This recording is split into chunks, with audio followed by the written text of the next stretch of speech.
جناب فضہ رضی اللہ تعالیٰ عنہ کی شادی۔ جناب فضہ رضی اللہ تعالیٰ عنہ جب حضرت فاطمہ زہرا علیہ السلام کی خدمت میں آئی تھیں تو غیر شادی شدہ تھیں، اور ایک روایت کے مطابق اس وقت آپ کی عمر 11 سال تھی۔ انہوں نے حضرت فاطمہ زہرا علیہ السلام کی خدمت کو اپنا فریضہ بنا لیا تھا۔ وہ پاکیزہ دل خاتون تھیں اور پاک گھرانے کی خدمت کو دنیا و آخرت کی عزت سمجھتی تھیں۔ حضرت فاطمہ سلام اللہ علیہا جب تک زندہ رہیں انہوں نے شادی نہیں کی، البتہ ان کی وفات کے بعد حضرت علی علیہ السلام کے اصرار پر شادی پر رضامندی ظاہر کی۔ چنانچہ حضرت علی علیہ السلام نے ان کی شادی ثعلبہ حبشی سے کر دی۔ اس سے ایک لڑکا پیدا ہوا، لیکن 1.5 سال بعد ثعلبہ کا انتقال ہو گیا، اور اس کے انتقال کے بعد لڑکے کا بھی انتقال ہو گیا۔ حضرت عمر اور فضہ کا اختلاف اور حضرت عمر کا اعتراف۔ ثعلبہ کی وفات کے چند ہی دنوں کے بعد ابو ملیک نامی اعرابی نے جناب فضہ سے عقد کی خواستگاری کی، جس کو آپ نے قبول نہ کیا۔ ابو ملیک نے مایوس ہو کر خلیفہ وقت حضرت عمر سے شکایت کی۔ حضرت عمر نے جناب فضہ کو طلب کر کے انکار کی وجہ دریافت کی تو جناب فضہ نے جواب دیا: اے ابو حفص، کیا تمہیں مذہب کے قوانین کا علم نہیں؟ چونکہ میرا زمانہ عدت پورا نہیں ہوا، اگر عقد کر لیا جائے تو خلاف شرع ہو جائے گا۔ نیز یہ کہ اگر پہلے شوہر سے حمل ہوتا تو یہ پتہ نہ چلتا کہ حمل پہلے شوہر کا ہے یا موجودہ شوہر کا۔ اگر وہ اولاد ثعلبہ کی ہوتی اور غلط طور پر ابو ملیک کے ورثہ کی وارث قرار پاتی تو وہ اس کے ترکے کی حقدار نہ ہوتی۔ اس طرح غلط وراثت سے ثعلبہ کی بات کی جائز اولاد کی حق تلفی ہوتی۔ یہ جواب سن کر خلیفہ وقت نے کہا کہ شعرۃ من آل ابی طالب افقہ من عدی۔ ابو طالب کے گھرانے کا ایک بال بھی بنی عدی سے زیادہ فقہ کا عالم ہے۔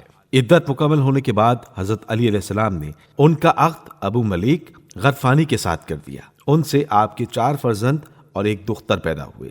لڑکوں کے نام داؤد، محمد، یحییٰ اور موسیٰ تھے، اور لڑکی کا نام مسکہ تھا۔ حضرت فضہ رضی اللہ تعالی عنہ اور فرائض کی ادائیگی۔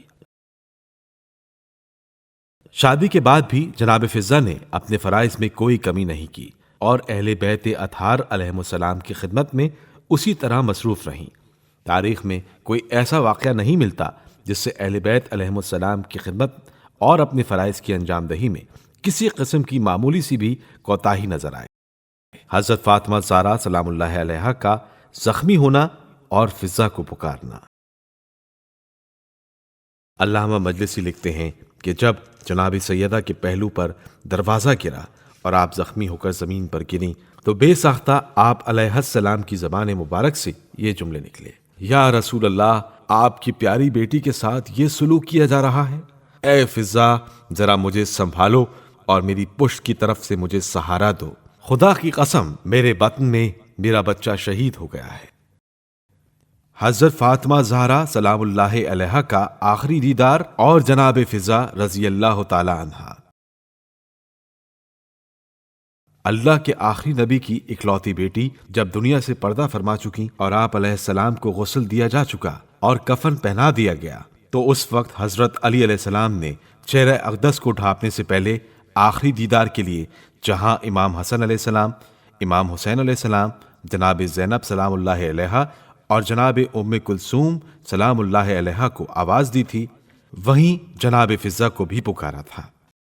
جناب فضہ رضی اللہ تعالی عنہ حضرت فاطمہ زہرا سلام اللہ علیہا کی شہادت کے بعد۔ شہادت حضرت فاطمہ زہرا سلام اللہ علیہا کے بعد جناب فضہ رضی اللہ تعالی عنہ اسی گھر میں رہیں، اور ان کے بعد حضرت زینب علیہ السلام کی خدمت کو اپنا فریضہ قرار دے لیا۔ علامہ مہدی جائر لکھتے ہیں: حضرت فاطمہ سلام اللہ علیہا کی وفات کے بعد جناب فضہ حضرت زینب کی کنیزی میں آ گئے اور ان کے خانہ اقدس میں خدمت انجام دینے لگی، اور بعض اوقات امام حسن علیہ السلام اور امام حسین علیہ السلام کے گھر میں بھی خدمات و فرائض انجام دیتی تھیں۔ پھر جب عقیلہ بنی ہاشم حضرت زینب اپنے بھائی حضرت امام حسین علیہ السلام کے ہمراہ مدینہ منورہ سے عراق کی طرف روانہ ہوئیں تو جناب فضہ بھی ان کے ہمراہ چلیں۔